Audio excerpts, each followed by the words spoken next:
Fatos e versões. O que vai impactar na sua vida agora no Café com Política. No Café com Política de hoje, a gente vai ouvir a vereadora de Belo Horizonte, Fernanda Altoé, do Partido Novo, e com ela a gente vai falar sobre a reforma da Previdência dos servidores municipais, que é um assunto que está gerando bastante polêmica na capital mineira. Vereadora, bom dia, bem-vinda, prazer falar com a senhora mais uma vez. Obrigada, Rodrigo. Obrigada, Thalita. Bom dia para vocês. Bom dia para todos os ouvintes. Bom dia. Vereadora, para começar, essa proposta de reforma da Previdência, ela coloca os servidores públicos municipais de Belo Horizonte numa situação mais próxima da reforma da Previdência que foi feita no Brasil no ano de 2019. Eu queria que a senhora começasse falando pra gente o que a senhora pensa desse projeto que está gerando reações por parte dos servidores e que está sendo discutido na Câmara Municipal. Tá, a gente até fez um paralelo, Rodrigo, a gente já teve inclusive uma reunião na Câmara Municipal nessa segunda-feira, junto com representantes das entidades sindicais, e teve uma reunião na semana passada na Prefeitura, com participação inclusive de integrantes da Prefeitura.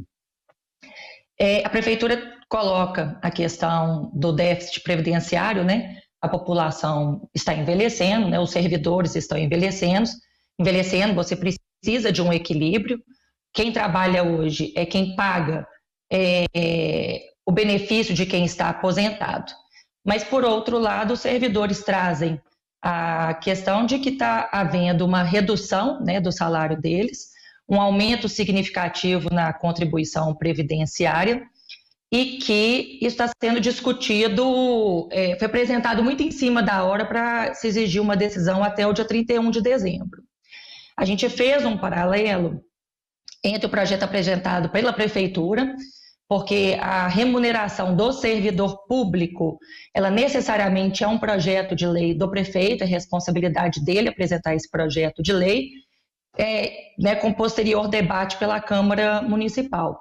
E, de fato, o que a gente vê é que as regras que hoje a Prefeitura colocou para os servidores do município, as regras de transição, porque quem já preencheu os requisitos para aposentadoria conforme a regra antiga não entra nessa lei, né? Quem ainda vai entrar, se for depois da aprovação dessa lei, também não tem discussão. Então, a importância dessa lei é para quem já está no serviço público e não completou todas as regras de aposentadoria.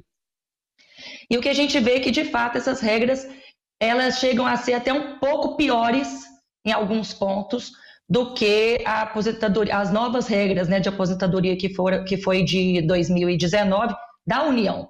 Então, eles apresentaram estudos para a gente, eles fizeram o pedido de que o município de Belo Horizonte adote regras iguais ou pelo menos semelhantes às que foram definidas para o estado de Minas Gerais, que na opinião dessas entidades sindicais é o melhor modelo dentre os que foram apresentados até hoje no Brasil. Vereadora, o Sindirede BH fala que a Prefeitura quer aprovar o projeto a toque de caixa, né? Falando aí da comissão que tinha sido programada ainda em outubro, quando foi anunciada essa comissão que já seria programada para dias depois, poucos dias depois. Ontem nós tivemos aí protestos dos servidores, vários servidores de Belo Horizonte que protestaram, pararam os serviços. Eu queria que você falasse também da importância de ouvir os próprios servidores, essas categorias, tanto da educação, tem médicos também, servidores que trabalham nas UAIs de Belo Horizonte. Queria que você falasse da importância de ouvir esses servidores. A questão de ser a toque de caixa ou não vai depender muito do diálogo. Foi criada, inclusive, uma comissão com vereadores, com integrantes de sindicatos e com a Prefeitura. Se conseguir conciliar e, de fato, né, gerar modificações e todo mundo ser ouvido, o prazo é indiferente, se isso for conseguir, né, se isso conseguir ser feito. Quando a União apresentou o projeto em 2018 e fez as alterações da Previdência Geral em 2018, ela deixou para que os estados e os municípios decidissem as próprias regras. O estado fez em 2020, Belo Horizonte só está fazendo agora. E um projeto de lei que chegou, né, para a Câmara Municipal no final do mês passado, e que, né, conforme os sindicatos têm falado, eles não foram previamente ouvidos, não foram feitas reuniões prévias com eles. Então, eu acho que a questão da importância é se estão pedindo urgência na tramitação desse projeto, para que ele seja apresentado até dia 31 de dezembro, a oitiva tem que ser rápida e ela tem que ser eficiente. Porque é um impacto, de fato, muito grande. A gente entende que a população está envelhecendo, a gente entende que tem que ter um equilíbrio nas contas, mas também os servidores não são responsáveis pelos rombos e déficits que existem no sistema, porque eles estão contribuindo. E existem regras que podem, sim, ser melhoradas para que não só recaia sobre o servidor essa contribuição, mas também sobre a contribuição patronal, a alíquota patronal, que seria do município. Vereadora, a reforma da Previdência da União foi feita no ano de 2019, a reforma da Previdência dos servidores públicos de Minas Gerais, do Estado, foi feita em 2020 e a Prefeitura está apresentando agora no fim de 2022 a reforma da Previdência dos servidores municipais. Houve uma demora para que isso fosse efetivamente discutido e para que fosse trazido à tona? Bem, eu acredito que sim. Mas nada que não possa ser resolvido com a conversa e o diálogo. Principalmente com quem vai ser impactado com essa reforma, que são os servidores do município. É como eu estou te falando, não justifica falar que há toque de caixa se a oitiva acontecer, se a discussão acontecer e ela foi efetiva. Agora, se não tiver espaço para isso, né, por que essa conversa, então, não aconteceu há mais tempo? Por que deixaram agora para outubro, com a alegação de que precisa ser resolvido até dia 31 de dezembro. E, assim, a nossa grande preocupação, além do impacto que isso vai ter para o servidor, é isso recair numa responsabilidade da Câmara Municipal. Porque a iniciativa desse tipo de discussão e desse tipo de projeto não cabia à Câmara. Isso é da Prefeitura.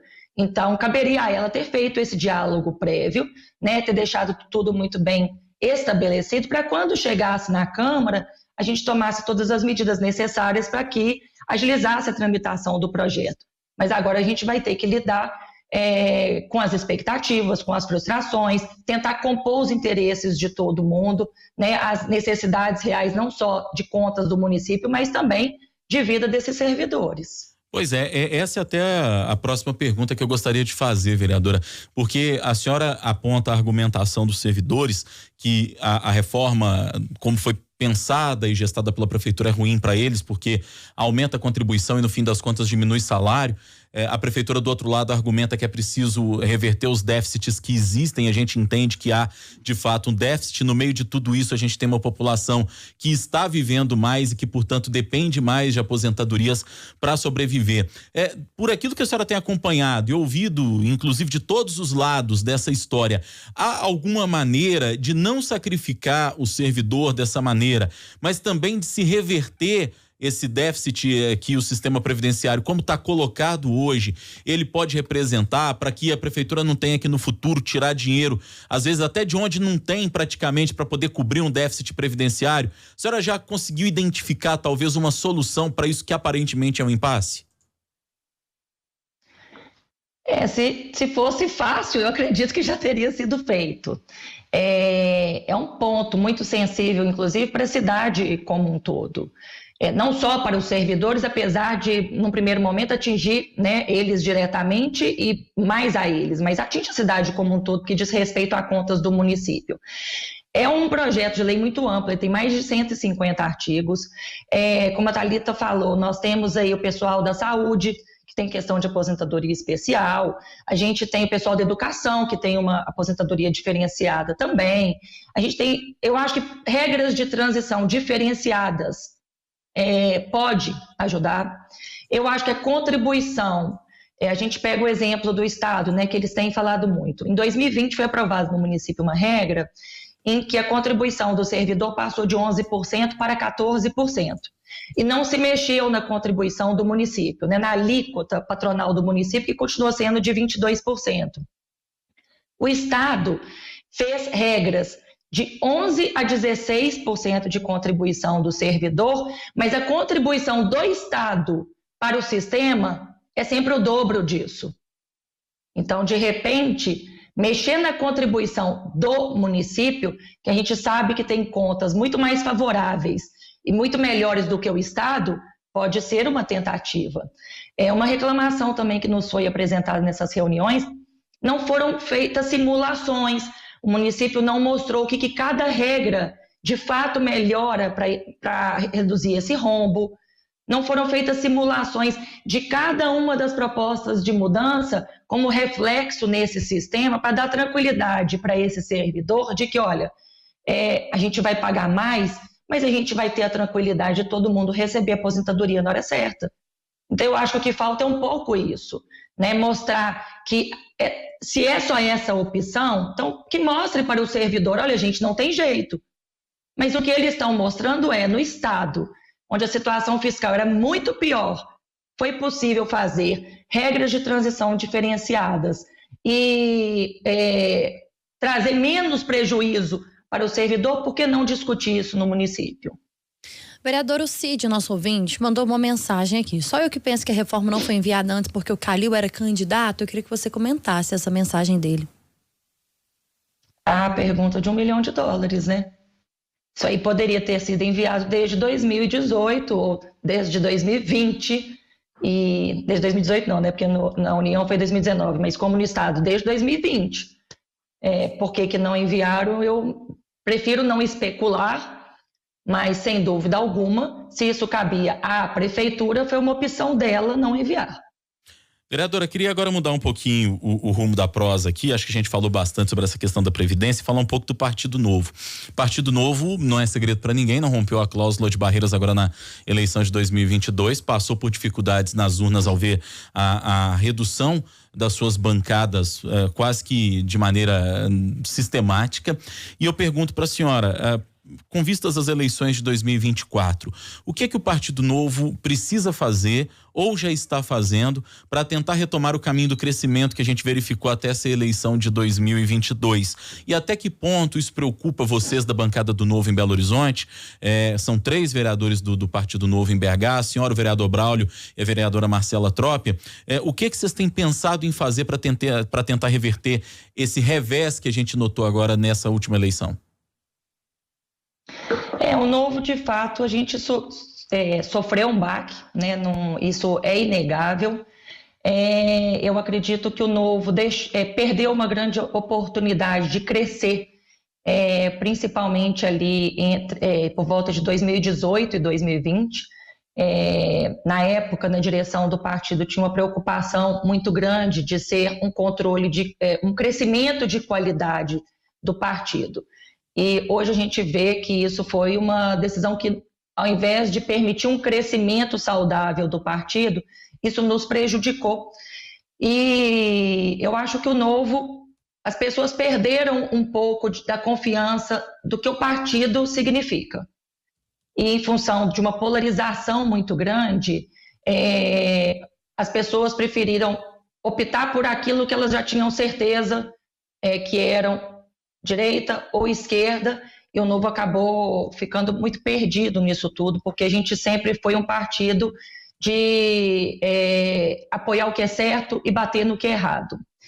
Mas a gente está tendo muita procura, muita gente do Brasil inteiro, diversas cidades querendo criar diretórios, várias pessoas procurando para saber como que é o processo de filiação, como que vai ser o processo de escolha para novos candidatos para 2024.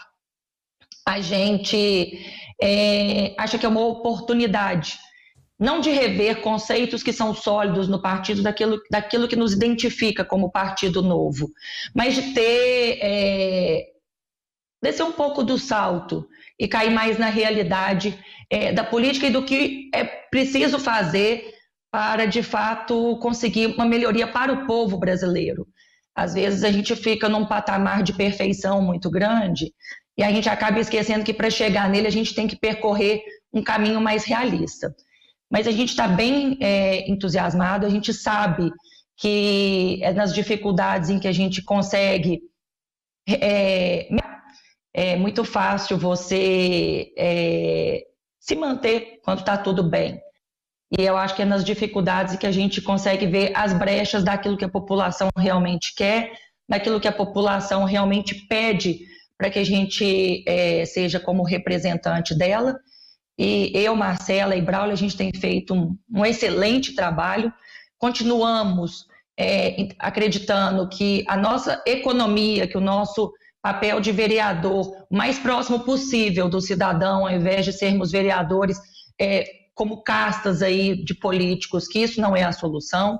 A gente continua trabalhando com muita seriedade, sempre presente dentro de todos os assuntos, e eu acho que quem tem que dar o retorno para a gente de que é isso que a população quer, é a população apoiando o Partido Novo, mostrando que confia no trabalho, né, da bancada do Novo, que quer mais pessoas como nós lá dentro. Nós estamos conversando com a vereadora de Belo Horizonte, Fernanda Altoé, do Partido Novo. No Café com Política. No Café com Política. Hora do bate-pronto. A senhora já conhece o quadro? Perguntas objetivas, respostas objetivas, ping-pong comigo e com a Thalita. Combinado, vereadora? Ai, meu Deus, combinado. Para começar, reforma da Previdência em BH. Diálogo. As manifestações de servidores em função da reforma. Justa. A relação com o prefeito de Belo Horizonte. Boa. A relação com a presidente da Câmara, Nelly Aquino. Muito boa. O resultado do Partido Novo nas urnas deste ano. Triste. O governador Zema em 2026, candidato à presidência? Locomotiva.